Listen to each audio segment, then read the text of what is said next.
The recording you're about to see or hear was filmed in April of 2024. It's now May of 2024, and I just wanted to provide a couple of quick updates that have happened since recording.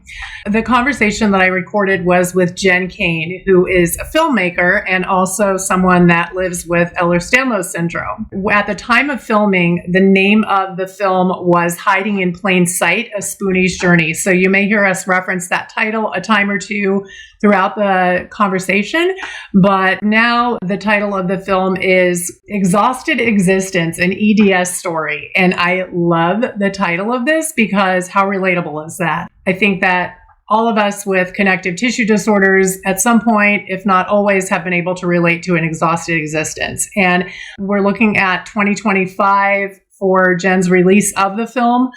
I hope you enjoy my conversation with filmmaker Jen Kain.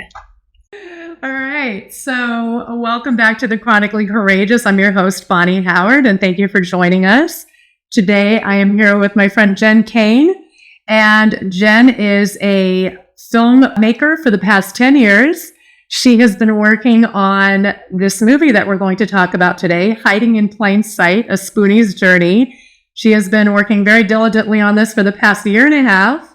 And it's kind of in the final stages. So we're very excited, especially in light of the fact that it is Ehlers-Danlos Awareness Month. We're very, very excited to be releasing this podcast for Ehlers-Danlos Awareness Month and Hypermobility Disorders Month as well. And it couldn't be more appropriate. So welcome to the show, Jen. Thank you so much for having me. It's a great, exciting thing to be a part of. Oh, thank you. Well, and it's funny because we have been trying to coordinate this now for, oh my gosh, I want to say like 3 months. Yes, it's finally happened. I know.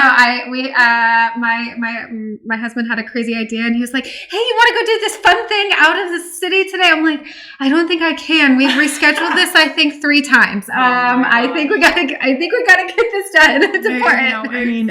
Then I had COVID, and then we had a flood, and there's just been one thing after another that's occurred. And then on top of that, we both have Ehlers-Danlos syndrome. So, life is unpredictable. It's funny because, here we are. 3 months just to record a simple little podcast, and you had the courage to undertake this project, this enormous project of creating a full feature documentary on Ehlers-Danlos. First of all, tell me, where did you get the motivation to do that? So this is actually my second feature documentary. I made my first one when I was an undergrad in college in 2012. And then Dr. Jen at the University of South Carolina Ehlers-Danlos Clinic inspired me to make a documentary about EDS. I found her videos on YouTube and was like, wow, there's a research center on EDS in Charleston. That's so crazy. I should make a documentary about what she's doing. It really started out like that. And then, unfortunately, it didn't work out that I was able to interview them or anything. But shout out to all the amazing, incredible work that Dr. Jen and her team is doing. She's actually, founded a whole fellowship in her name with her mentor, whose name is escaping me. So if you want to fact check that one. But then this past January of 2023, I kind of really started jumping into trying to find all the different people that I wanted to interview. And yeah, that's kind of just sort of how the ball started rolling. Was after almost a decade of working in the industry, I was like, all right, let's make a film. So it's a big deal, and it's so needed because, as you know, there's not enough information out there about our condition. And I just thank you for doing this. It's really meaningful and important. And yeah, I appreciate it very much. There's just a lot of misconceptions out there about what it is and the extent of it, or providers not taking it serious. I feel like with people who have died at a young age across the world, I don't think that's making a ripple effect. These news articles aren't shocking enough, apparently. Mm-hmm. And I know there's other really incredible documentaries going on right now that are covering aspects of Ehlers-Danlos and trifecta. And it's really bizarre that sometimes all of a sudden, all at the same time, everybody's talking about it.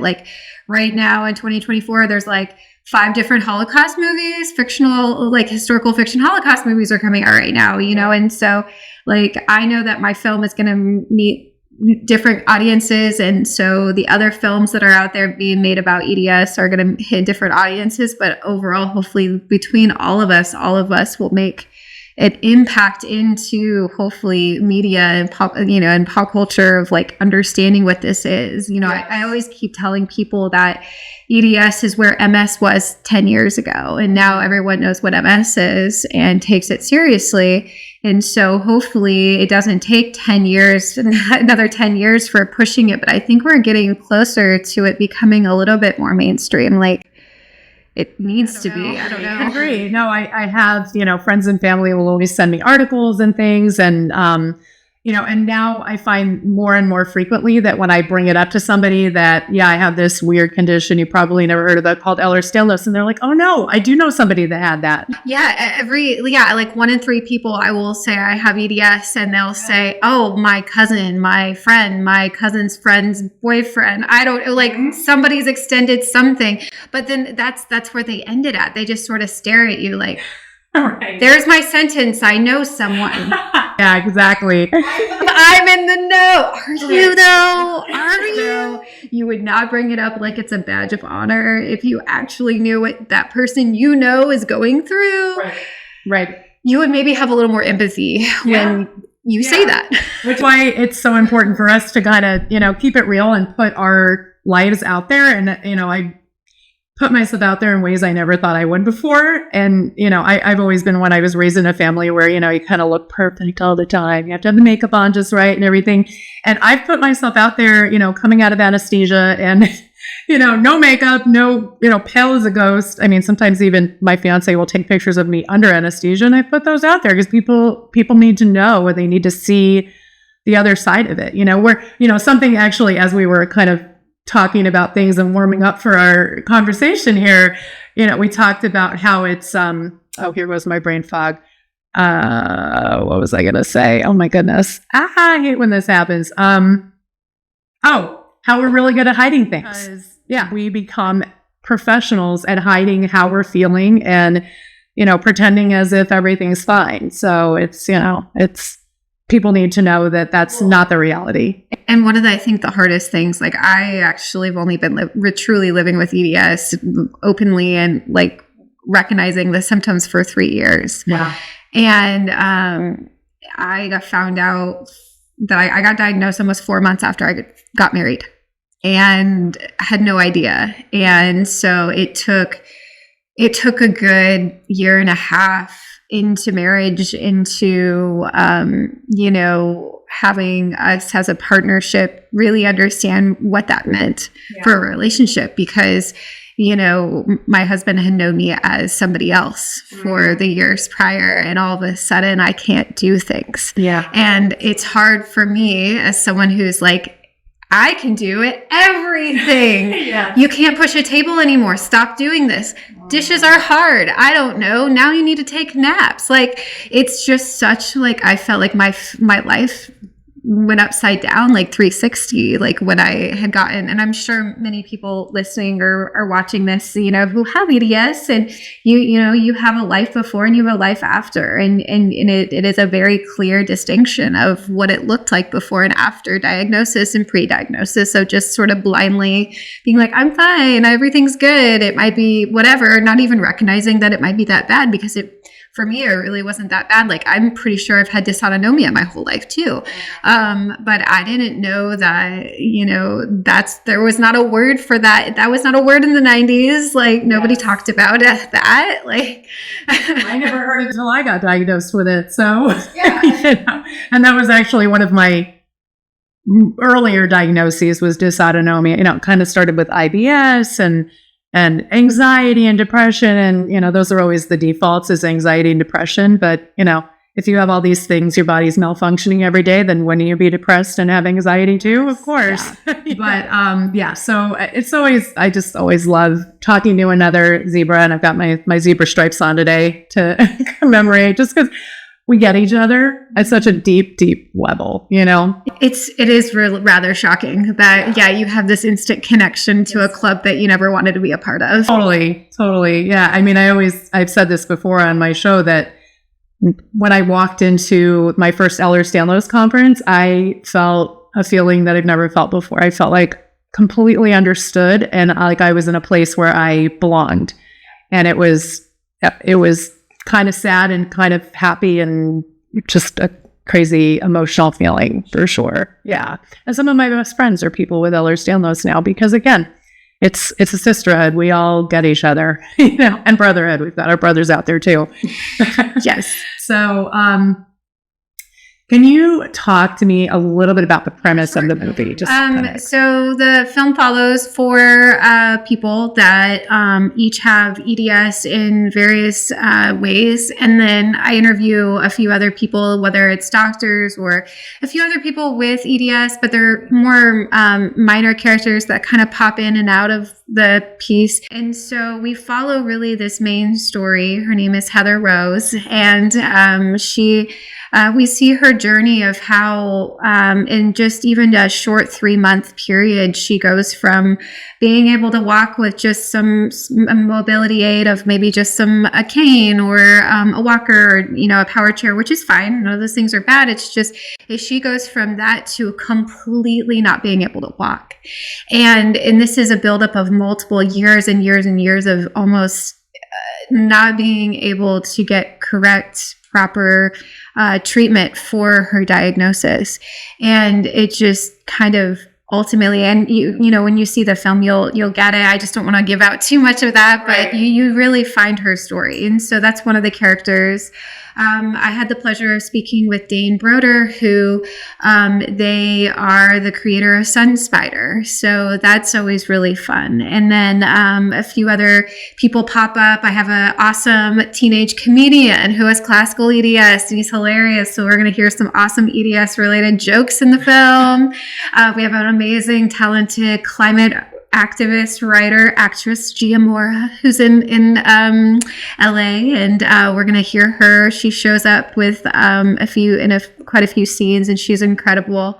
And then up in Seattle, we traveled up there, and we got to meet Sammy, who runs this incredible little dance studio, and with her sister. And then our last person is Judith Leibel Geller, and so we hear her story, and we get to know her parents as well and their story. So they're not more minor stories, but like we mostly follow the through line of Heather's story. And what's really fun about my film is that I kind of have the premise that we're constantly meeting at Heather's Free to Be Healed therapy studio. And so through therapy, we hear the lives of other people. And so we follow her life, but then, we always come back to the therapy session and stuff. And so I just thought that maybe that was a unique way to kind of tell the story, because there's so much healing that needs to be done when you get a diagnosis like EDS. And it's like you really have to... That's kind of the metaphor of the story, is that like you're hiding something that you need to be, that could, in essence, now you have to work through your feelings about. And so showing that therapy is a positive way of managing and coping with a lifelong illness.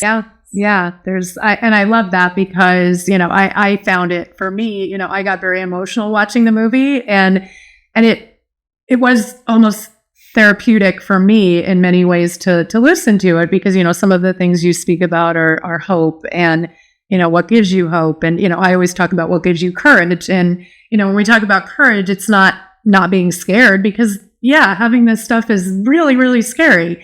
But it's being scared and showing up and moving through every single day. And sometimes I talk about even 1 minute at a time, like when there's days when you're just in so much pain, just getting from 1 minute to the next is an effort.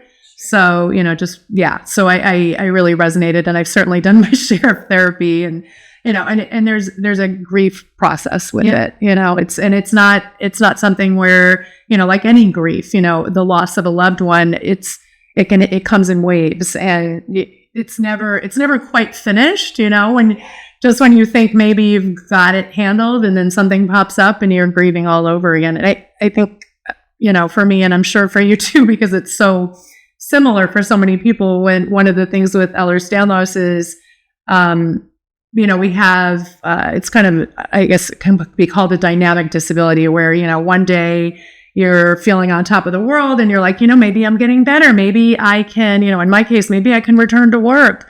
And then all of a sudden something happens and it just knocks you down, and the reality all over again that I'm sick and I've got this thing that's going to be with me forever. And there's limitations that come with that. And it's this constant reminder of that grief. And I had a really good day about 4 days ago, and I was just like, I always get so grateful for it, like, oh my gosh, I'm going to do everything today and I'm just going to take advantage of this. And I'm so grateful for it.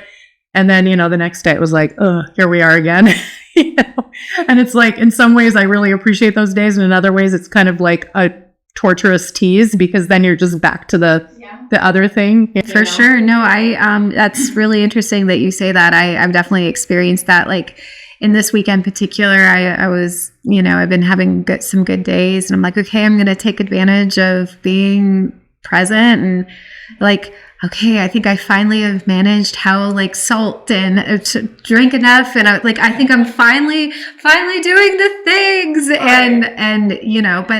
that's the thing with Ehlers-Danlos, is that you could have a series of really good days, and then you could just be off and tired, and then you're not drinking enough, you're not taking the right supplements, and you're all out of order because you're just so exhausted, and no one can really truly know that without you communicating that, and that in itself is exhausting at times. And so it's sort of, it's an everyday cycle of appreciating the good days, and on the bad ones, really not feeling guilty for feeling like maybe you're letting everyone else down. 100%. Oh my gosh, does that hits me really hard right here, because that's also one of the hardest things. I mean, I can see it in you that you're also like very independent. You even said, I love to think I can do everything, and that's always been me. I was always Miss Independent, and when I was younger, I think, I guess after my divorce, I was like, I don't need a man. I can do it all myself. And,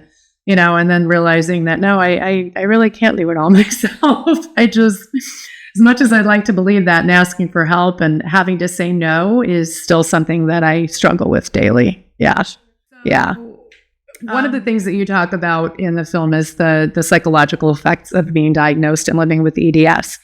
Can you speak a bit about how having EDS has affected your mental health and the mental health of other people that you've encountered? That's the thing that I guess makes Heather Rose the main character, is that we fall in love with her story, and we fall in love with the struggles that she's going through, because she's such a strong-hearted, positive person that is just beaten down at times, and it breaks my heart the last year of getting to know her and just seeing how hard she's worked, and just the utter like devastation of not being able to know the next step.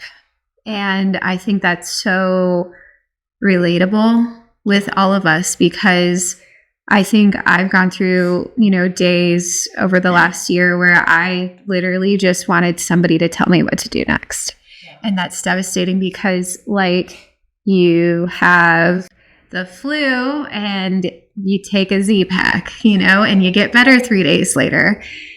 I literally have been in so much pain because I have a cranial instability. And I was just like, I can't do this anymore. And recently I was told like I need to exercise my neck, or I'm a candidate for neck surgery.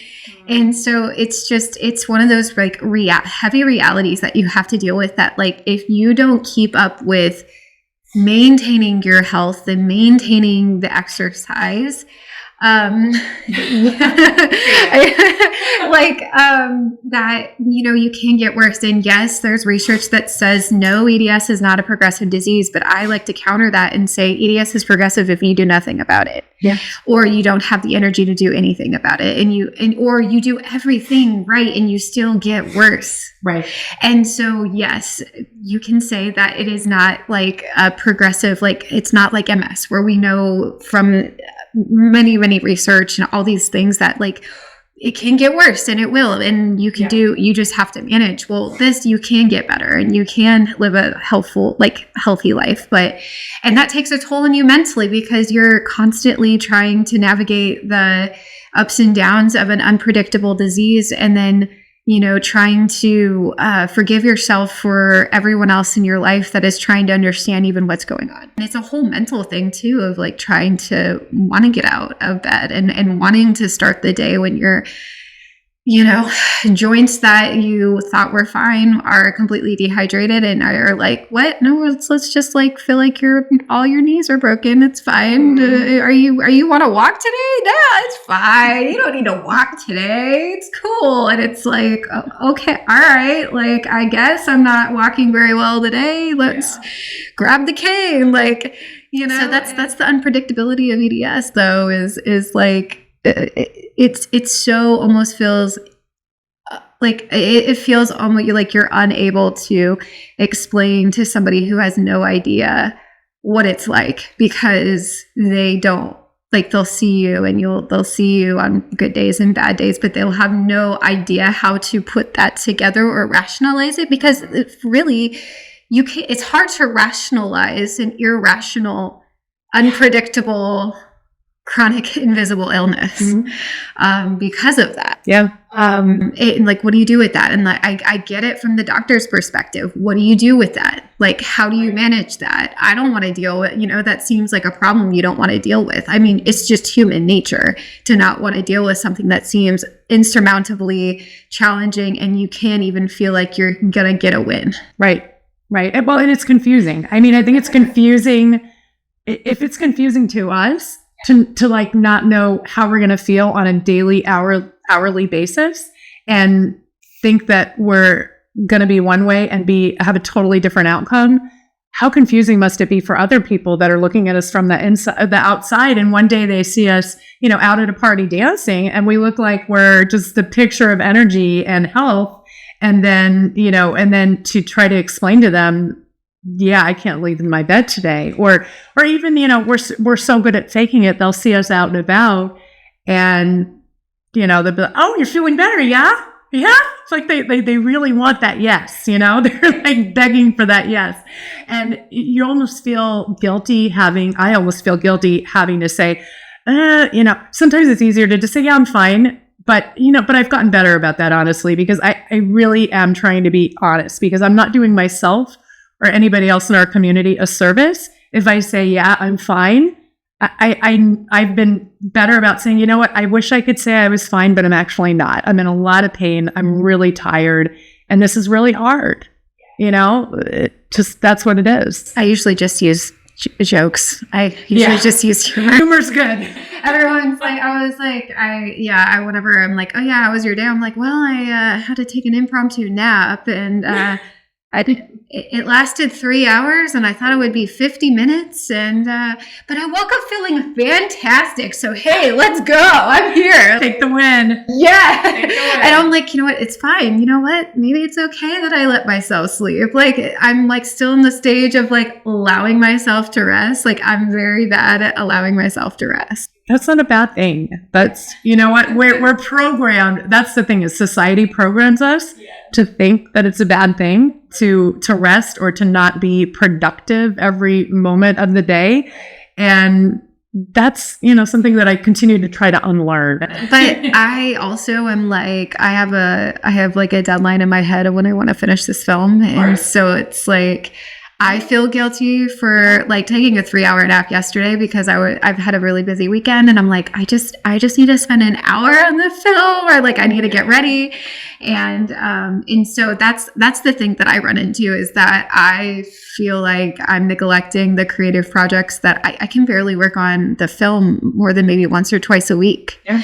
And when I do, it's maybe 2 to 3 hours at a time. And so really ideally, I'm only working on finishing this film 6 hours a week by myself. And so it gets just to be really exhausting when you're really your own crew and you're the only person doing it. And unfortunately, at the moment I have fiscal sponsorship, but I don't have the funding right now to hire anybody else. And so, when you don't have the funding to hire an extra person to help you with the creative projects, you got to manage on your own. And so that's the tough thing. I relate to that because with the podcast, this is the first one I've filmed in I honestly don't know how long. And when I was consistent, I put out about 50 episodes within approximately a year. I was pretty consistent doing it about once a week, only because it was during the initial phases of the pandemic and I wasn't doing anything else. So I was able to, but now life is back again. I have family, I have friends, I have things that need to happen. So we only have a certain very limited amount of energy per day, which we measure in what we call spoons. So, and most people have, this amount and we have maybe this amount. So it's, we're starting in a depleted mode. We're starting with our gas tank at maybe like a quarter tank full, whereas most people are starting their day with a full tank. Well, yeah. And and that's the thing that I really like, that it's relatable to more than just people with EDS or HSD or anything like that, because I've had other people who have other chronic illnesses who completely relate, which is really, really encouraging to hear, that they still find other people who might not have what we have relatable, because when you go narrow, and I've always believed this because I've published a poetry memoir a few years back, and my mantra was, the deeper you go, the more honest you are, the more wider your scope in relatability. Mm-hmm. And so that's kind of really what I've been doing in the editing process, is refining. And I'm pretty sure you've seen both versions of the film so far. So I'm assuming that it's gotten a lot more refined in the version number 2. Yeah. And so the version that, I'm going to be doing some other interviews and things. And the person that I'm going to interview with next for talking about the film, they found relatability in the film, and it really made me happy, because I was like, okay, I'm doing something right. Because there are numerous times over the last year and a half where I'm like, I just want to give up on this. I'm good. Yes. I'm good. I'm done. I'm good. I'm tired. I'm so tired.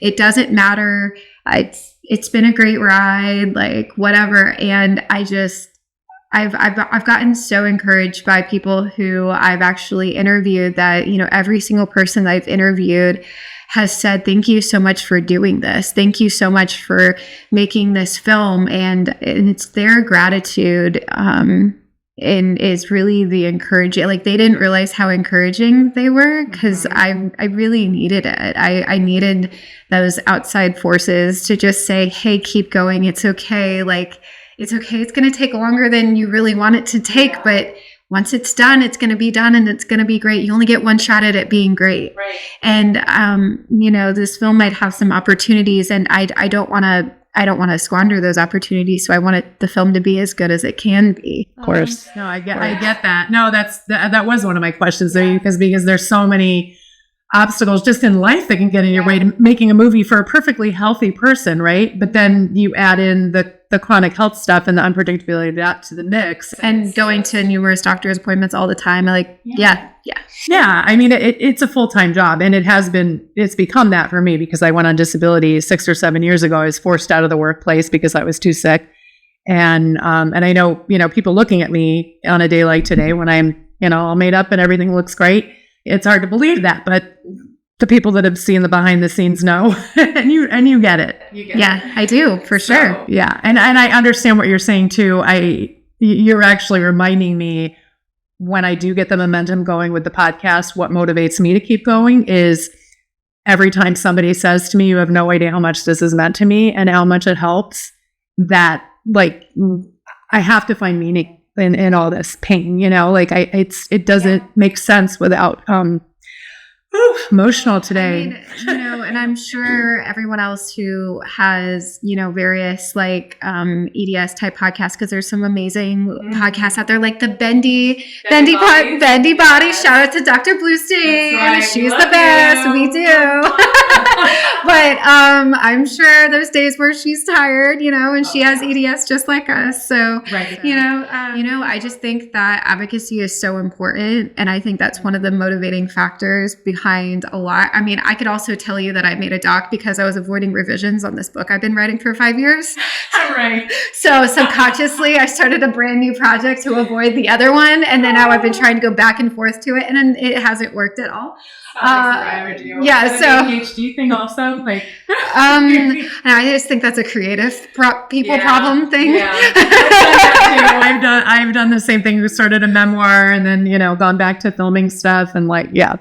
So, you know, it's fine. I think it's just a squirrel brain creative person. Right. So. Right. When people see this movie, like what is your goal for it? What is the main thing you want to accomplish by putting this out there? I think few things. The first thing is that awareness, right? I mean, at the bare minimum of people who hopefully are in the film festival crowds, who hopefully watch this online streaming or purchase the film eventually, understanding that this is real and that honestly, there's a statistic that's out there that is by the Ehlers-Danlos Society that they believe that hypermobility and HSD, EDS is 1 in 500.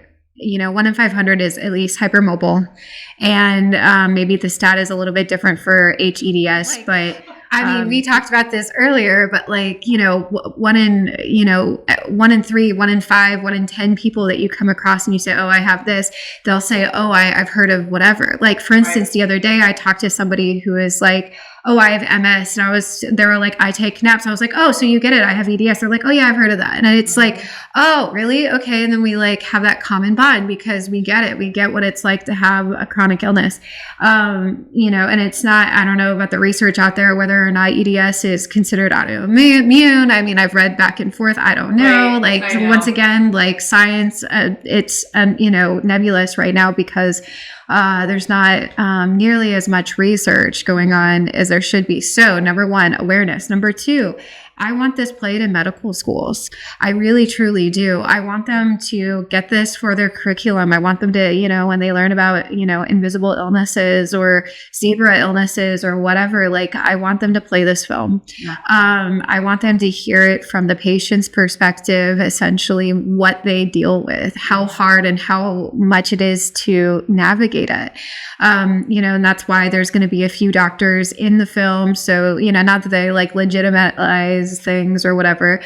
Shout out to Dr. Russick, who's the leading person on cranial instability for physical therapy. And, you know, she's amazing and such a valuable resource too, just because she'll always tell me if I'm doing something wrong or written something wrong. Or like, she's a very good person. I love her. She is very, very passionate about, you know, being accurate with Ehlers-Danlos because she made sure to tell me that Ehlers-Danlos is a whole body. It affects the whole body, you know, and not just certain areas or not just the joints. And so I'm kind of paraphrasing. Forgive me, Dr. Russick, please. Anyway, so, but yeah, so those are my two main goals really. And then 3, just because, I'm hoping that this is something that can get my name out there in the film industry. I've kind of been waiting a really long time to,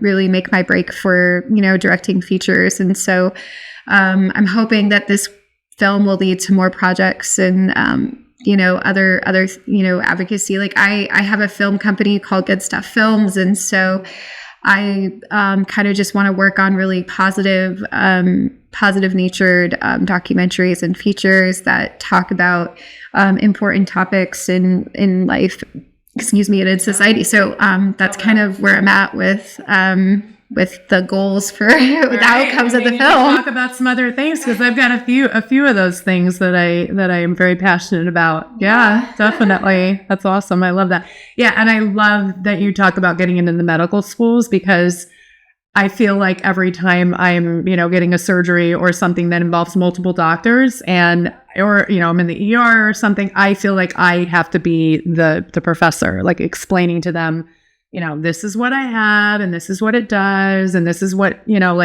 this, this anesthesia doesn't work on me because of XYZ. And, it's like, oh, you want to go to a doctor and think you're going to be taken care of. But so many times, we have to advocate so strongly for ourselves and educate the doctors. And actually, it's funny, like I said, every step of the procedure, you've got the anesthesiologist, and you've got the nurses, and you've got the, of course, the surgeon, which at that point, you hope to God, if someone's working on you, that they already know that you have Ehlers-Danlos.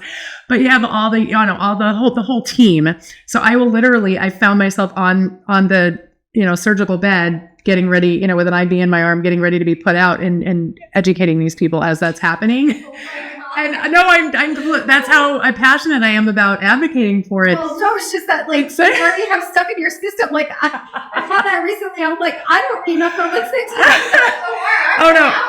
No, once it's in me, then there's no game off. No, but like as they're setting it all up, and they're putting the IVs in, and they're flushing the IV, and the whole, that whole procedure, I'm explaining, and they have questions, and they're most times they're very open to learning about it. They're very grateful for it. And I'm very grateful that they're, they don't have an ego so big that they say, oh, I know everything. I'm the doctor. You can't possibly teach me anything, I think it's changing. I think that's really starting to shift. And I really do think that social media has a lot to do with that people keep trying to, and it's really weird, but like, it's weird to find your doctors on social media. Right. And like, they're like, yeah, you should follow me, and I'll follow you, and we'll get to know each other outside of the doctor room, and it's just really fascinating to me that there's that kind of the doctors that want to be found, and the ones that really care and are passionate about EDS are going to be found. And so there's that. Yeah, they're human just like us, and the ones that have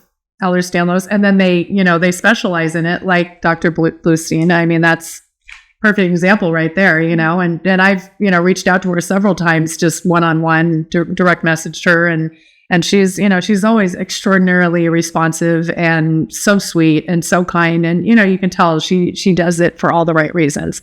Thank you again, Dr. Bluestein. We love you. How do you think the experience of making this film has changed you? It's obviously been quite a process.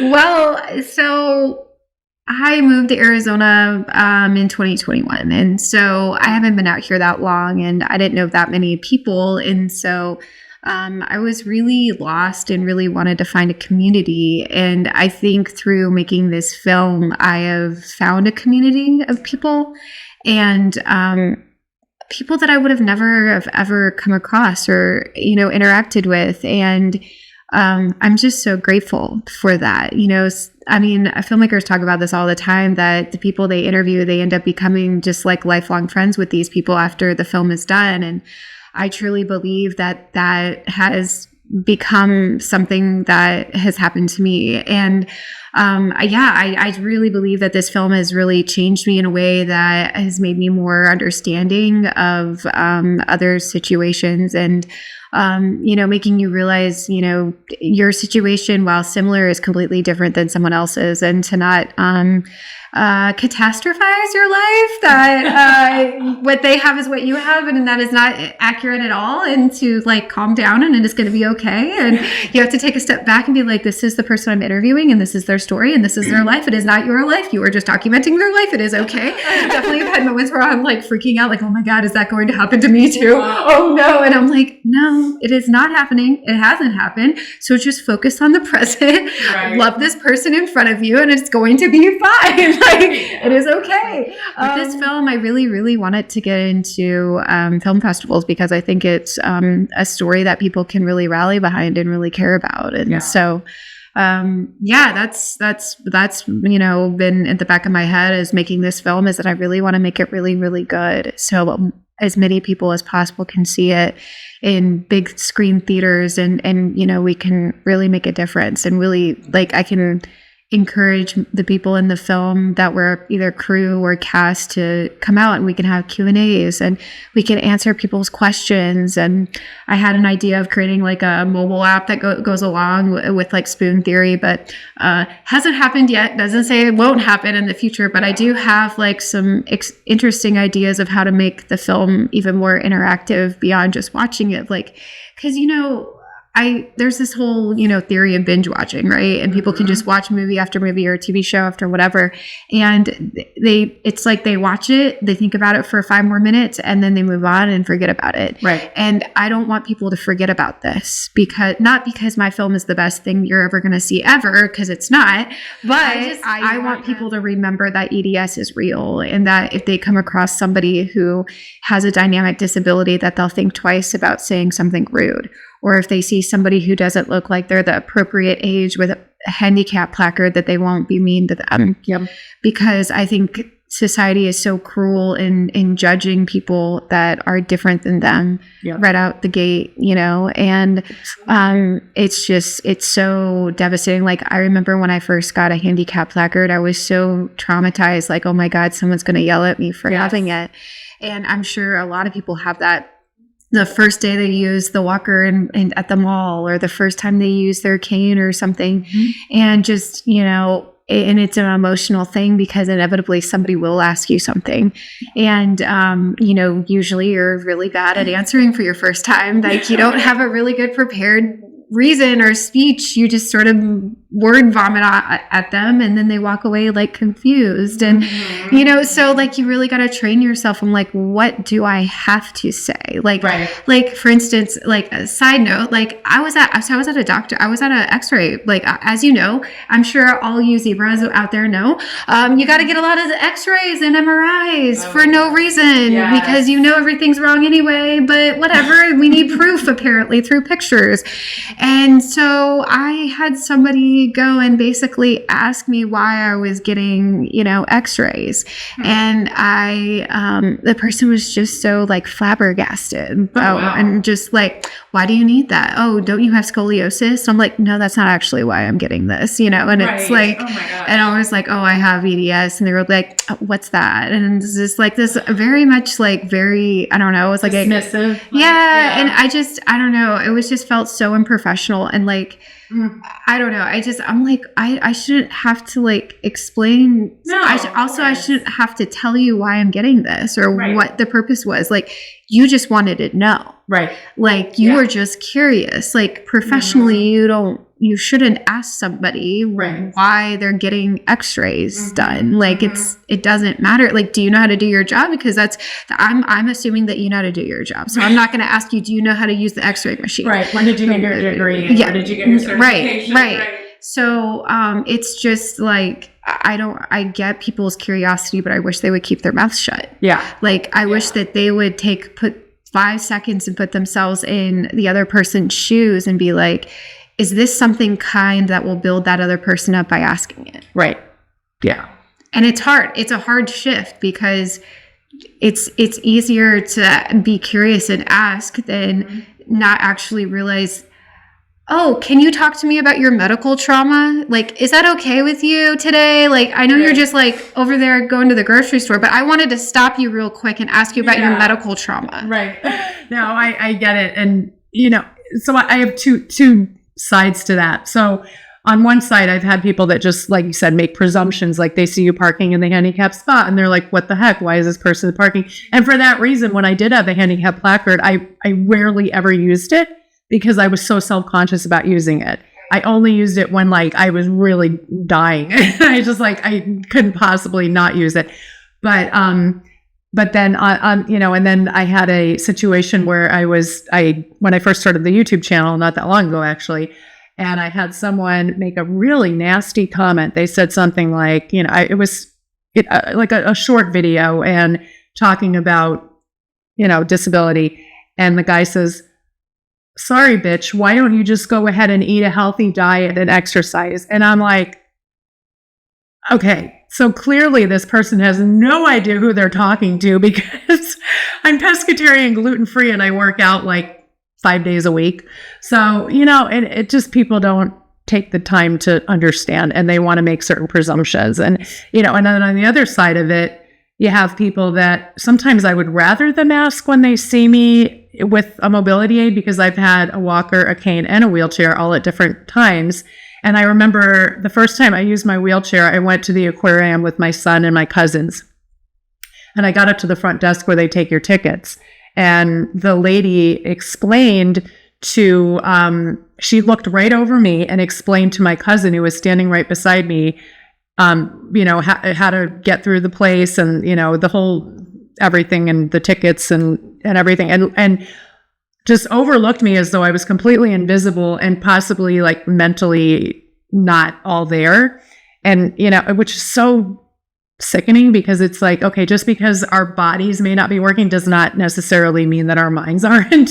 Just to treat us as something less than human, And it's just like, it's really frustrating. Yeah, actually, Heather talks about a story about that, actually. I don't know necessarily if it's in the film, but she's definitely has shared a story about, not, being in a wheelchair and like being at a doctor's office and having the person at the doctor's office completely not treat her with respect, Right. that she deserves. And so I'm sure that's a really common thing that's happened in people with need a wheelchair for the day or whatever, is that, people make assumptions and right, like people are human and they'll make mistakes, but it's just like, please learn from that like, that's not okay. Like I've learned recently that like, I've really become more aware of, more inclusive language and how I try really hard not to get upset with people when sometimes, like some days I just feel like I'm in so much pain I can't stand. And then,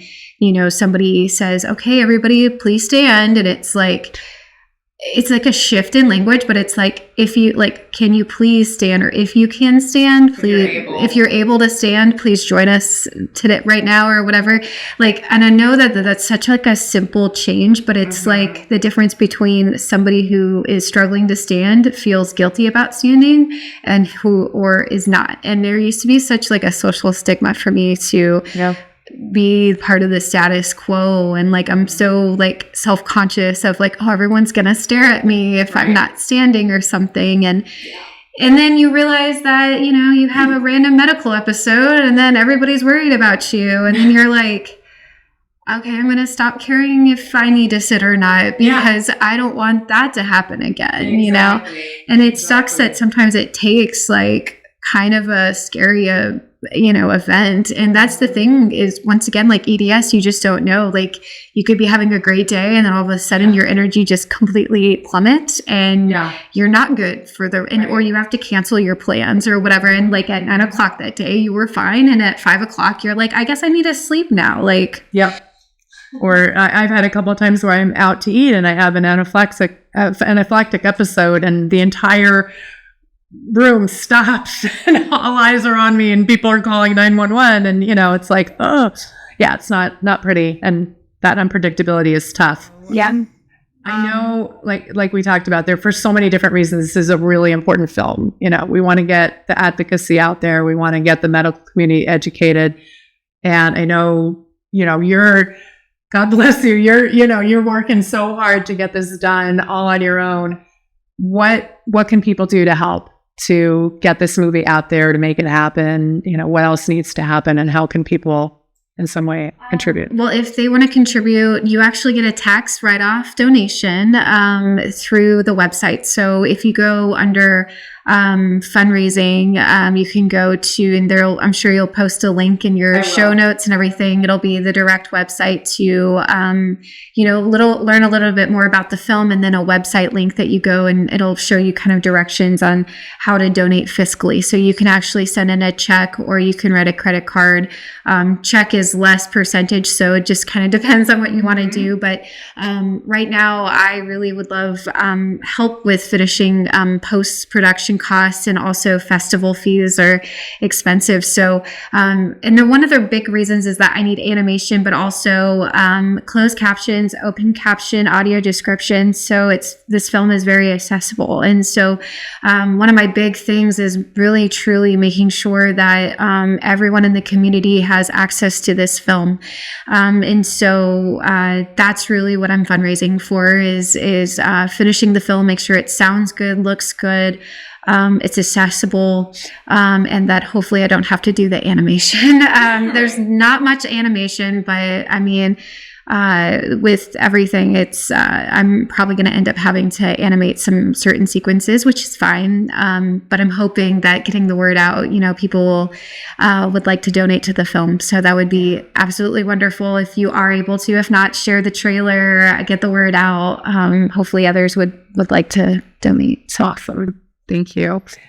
So when it does get out there, what's the goal? Like you're gonna show it at festivals and then hope that it gets picked up and then shown in on a streaming service, or what is the? It really depends on what happens. The goal is to get it into festivals and then hopefully into distribution channels, whatever they might look like. So I have some amazing producers.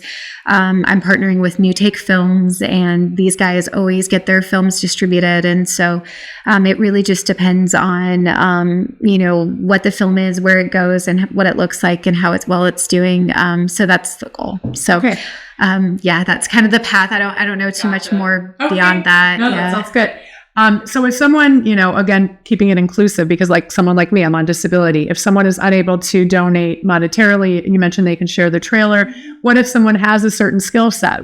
Is there a place for somebody to donate time, perhaps to work on the closed captioning or some other aspect? Or if they would like to donate their time, I mean, I'd happy to help them. And if they want to participate, absolutely. Obviously, they'll get a credit in the film. And like I said, if I end up getting funding, I'd be able to, share the funding with the person who was able to do work on the film and stuff like that. So, that's kind of where I'm at with that. But right now, it's just me and myself and my computer just plugging away. Oh my gosh. It's just, I can't even imagine the amount of work that's gone into it. Oh my goodness. Again, one of the things that you talk about, you're in the therapy sessions in the film is you talk about hope and things like that. And I always like to talk about courage because the podcast is the Chronically Courageous. So what is the thing that gives you hope? And I guess in this whole process of making the film, was there anything in particular that made you feel a sense of hope? I think listening to others' stories and seeing how they triumph over all of their adversity really gives me hope. Is ultimately why I keep finishing this film, is that their stories matter and they deserve to share theirs with others. Right. Good. Yeah. I think for me, hope has been, I feel like it's the one thing that I can't live without. If I don't have hope, I have nothing, So it's just something that I think we always have to hold on to. And it's really important to have hope so that we can wake up every day and be able to take those steps forward. And even if that step is just getting out of bed. So what about courage? What gives you courage? What do you mean? Here? We talked about, courage is not necessarily not being afraid, but it's showing up and doing it anyway. So what gives you courage to just keep moving through this life with this condition and, all the obstacles that it can present? I have the courage because I believe in Jesus. It's only through Jesus that I have courage to live through this life. It really is. I don't. I would have given up on this a long time ago, and it's hard to feel like you're broken. But when you look at the life of the Savior who was broken and on a cross, that he died for our sins and he was tortured to death. And I've never related more so to the Savior on the cross with his broken body than I ever had in the last 3 years with a broken body. Right. And so I've grown closer to Jesus, and that's why I have courage to keep going every day. Is really true that. Yeah, faith is very important. I think it can be really central to our healing and to our just finding ways to get through. So I'm glad that you've found that and that's been helpful for you. Yes. Beautiful. Let's see. Is there anything else that I haven't asked that I should be asking you? I don't think so. I think you had really great. Okay, great. Well, thank you. This has been really fun and like deeply, deeply meaningful for me, honestly. I mean, that's why I anticipated the tissues because, when we have these conversations, I was teared up at some point. I saw, well, that was the first time it got me. When I saw you start to tear up, I started to tear up because, the empathy thing. But also because so much of what you've gone through is so relatable to me. And, I feel it. Like I feel that pain and I feel that struggle. And I also feel that hope. And thank you for doing all this because it gives me hope knowing that, I have people like you in this circle to kind of carry the torch and spread the word and, and just the camaraderie. And, I kind of hope I can be part of your little club now too, I mean, just seeing all the people, I'm like, oh, these are people that actually live. It was so funny because when you contacted me, I had no idea that you actually lived in Arizona. So how awesome is it that we're actually recording here for the first time in my new studio? Welcome to my new studio. And because typically the people that I speak to, I mean, I've, spoken to Laura Bloom all the way over in the UK and all across the country and, various countries. I spoke to someone in Australia. So it's so nice to have someone here and, to know that all the people that were part of your movie are also within a half hour of where I live. So it's... Well, not every... I mean, there are different people, different states, but Heather at least lives in Arizona. Yeah, like I know some of the doctors. Yeah. Well, Dr. Cherubeam I know is local as well. Oh, yeah, of course. Yeah, there are a few Arizona locals in the film, for sure. Anytime I get to, meet up with somebody in person that has Ehlers-Danlos, it's awesome because it's just, I've made so many... Yeah, exactly. So thank you again. It was really special. Really appreciate it. Yeah, of course. All right. With that,